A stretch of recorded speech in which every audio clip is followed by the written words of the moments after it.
મિત્રો, તમને નવાઈ લાગશે, આશ્ચર્ય થશે, પણ જર્મનીના કેટલાક ટેકનોક્રેટ્સ, કેટલાક એન્જિનિયર, કેટલાક વિજ્ઞાન સમજનારા વિદ્વાનો એ કોદરામ ગામમાં આવવાના છે, વડગામ વિધાનસભાના કોદરામ ગામે. અને એટલા માટે આવવાના છે કે હમણાં કોદરામની દૂધ ઉત્પાદક મંડળીનું કેટલાક લોકોનું કહેવું છે કે દૂધ 11 લાખની કિંમતનું દૂધ પંખા ફરવાના કારણે ઉડી ગયું. આ કઈ રીતે શક્ય છે?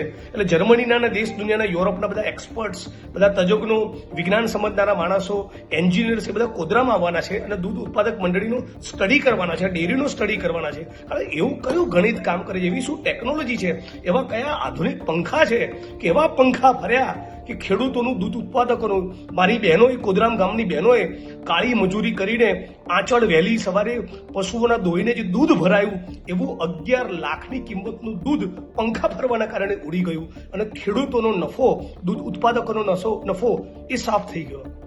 વડગામ વિધાનસભાના વડગામ ગામની દૂધ ઉત્પાદક મંડળીનો 11-13% નફો, મુમણવાસ ગામનો નફો 12-13%, કોદરામનો નફો ફક્ત 6.5%. તો લોકોએ પૂછ્યું કે અમારો નફો ફક્ત 6.5% કેમ?